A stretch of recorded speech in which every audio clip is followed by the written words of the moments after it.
Tours, 732. Few places and dates ring so vividly in history.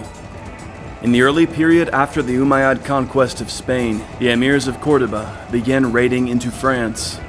However, the Umayyads would come up against a tough, motivated enemy, Charles Martel, the Hammer. Leading his battle-hardened Frankish warriors, Martel would march out against the Arab invaders, clashing with them at the legendary Battle of Tours.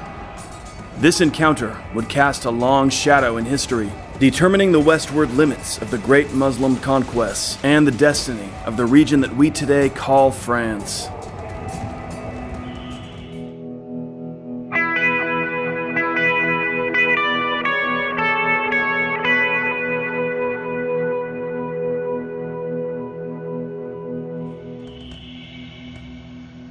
In the early years after the Arab conquest of Spain, the Umayyads maintained a toehold in Lower France, centered around Septimania.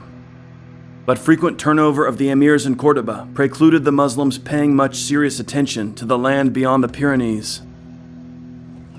But finally, in 732, the Emir Abd al-Rahman assembled a large army at Pamplona. First, the Emir defeated a Muslim rebel, Munuza, in the mountains of the eastern Pyrenees. Munuza had sought help from Duke Odo of Aquitaine, and al-Rahman decided to march north to punish the Duke. With his troops, the emir crossed the pass of Roncesvalles into France. He defeated Duke Odo on the banks of the Garonne. Determined to continue the pursuit, al-Rahman sacked Bordeaux and then burned the famous church of St. Hilary at Poitiers. The emir now pressed northward along the old Roman road, intending to sack the shrine of Saint Martin at Tours on the Loire. While advancing on the road between Poitiers and Tours, al-Rahman came face to face with Charles Martel and his Franks. Charles was responding to a plea for assistance from Duke Odo. Martel was a veteran commander, and his warriors had honed their skills in years of campaigning.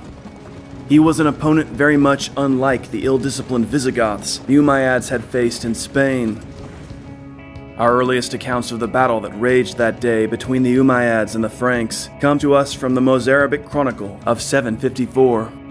It was written in Spain in the 2 decades following the events and seems to have been based primarily on the testimonies of Muslim veterans from the campaign. This is the account given by the Chronicle. After each side had tormented the other for almost 7 days with raids, they finally prepared their battle lines and fought fiercely. The northern peoples remained immobile like a wall, holding together like a glacier in the cold regions, and in the blink of an eye, annihilated the Arabs with the sword. The Franks, greater in number of soldiers and formidably armed, killed the Emir Abd al-Rahman when they found him, striking him on the chest. But suddenly, within sight of the countless tents of the Arabs, the Franks despicably put up their swords, saving themselves to fight the next day, since night had fallen during the battle. Rising from their own camp at dawn, the Franks saw the tents of the Arabs all arranged according to their canopies, just as the camp had been set up before. Not knowing that they were all empty, and thinking that inside them were phalanxes of Saracens ready for battle, they sent scouts to reconnoiter and discovered that all the troops of the Arabs had left. They had all fled silently by night in tight formations, returning to their own country. The Franks, worried lest the Saracens deceitfully attempt to ambush them in hidden paths, were slow to react and searched in vain everywhere around. Having no intention of pursuing the Saracens, they took the spoils and the booty, which they divided up fairly, back to their country and were overjoyed. This is the brief description of the battle that comes to us from the Mozarabic text written in Al-Andalus. Our earliest Frankish source, from the continuator of Fredegar, is even more laconic. Here is that excerpt.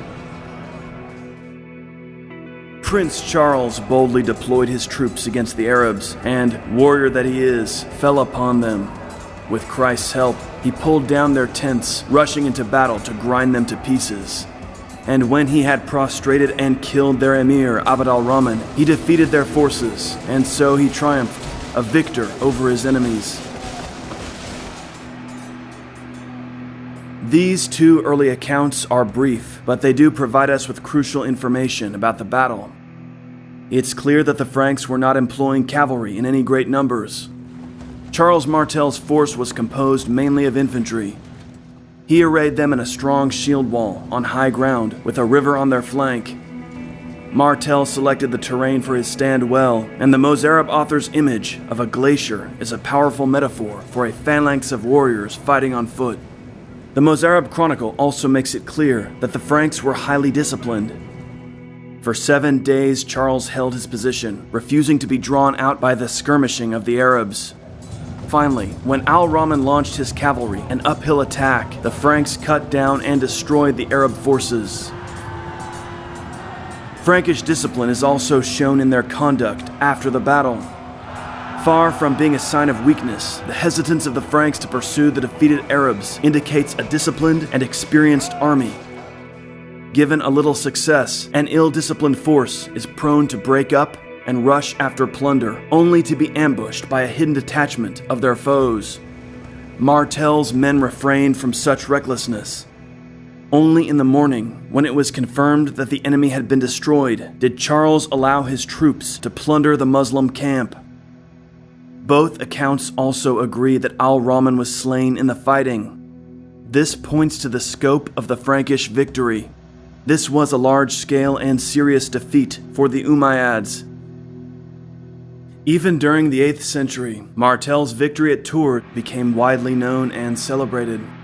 Within a few years, in faraway Northumbria, the Venerable Bede had heard of the battle and remarked, "The Saracens, who had devastated Gaul, were punished for their perfidy." The Battle of Tours has long been the subject of intense study and discussion. On the one hand, it has been regarded as a key victory for Christendom over Islam, which prevented France from falling to the Muslim forces that had absorbed Spain. On the other hand, some commentators have argued that the Umayyad Caliphate had reached a natural limit in Spain and lacked the resources to dominate France. 2 years later, a Muslim army again ravaged the Rhone Valley, capturing Arles and Avignon. But Charles Martel again marched out and pushed them back into Narbonne. Martel and his troops then defeated an Arab relieving force dispatched from Spain. Nevertheless, the defeat of the Muslims at Tours in 732 effectively marked the end of large-scale Umayyad raids into France. It was clear that they would not be able to easily conquer or even continue raiding the region. Charles Martel and his Franks were a force to be reckoned with, and a serious deterrent to future Umayyad commanders. But also, the Muslims were short of manpower, since the North African and Spanish conquests had stretched their resources thin. Civil conflict within the Emirate of Cordoba would weaken Muslim rule in Septimania. Martel's son, Pepin the Short, captured Narbonne from the Umayyads in the 750s. With that, Muslim rule was extinguished in France, and the Franks were now positioned to push into northeastern Spain. I am creating a live-action historical drama TV series about the Crusades called Knights of the Cross, available exclusively on the new streaming service, ChristianChannel.com. You guys can help us make it happen. Click the link down below, go to ChristianChannel.com, sign up for a 1-year subscription. Use the promo code KNIGHTS, you'll get 10% off, plus your subscription goes straight toward helping us fund Knights of the Cross. This is an exciting project. This is our chance to finally create an accurate and powerful portrayal of the Crusades. Help us make it happen. Click the link down below.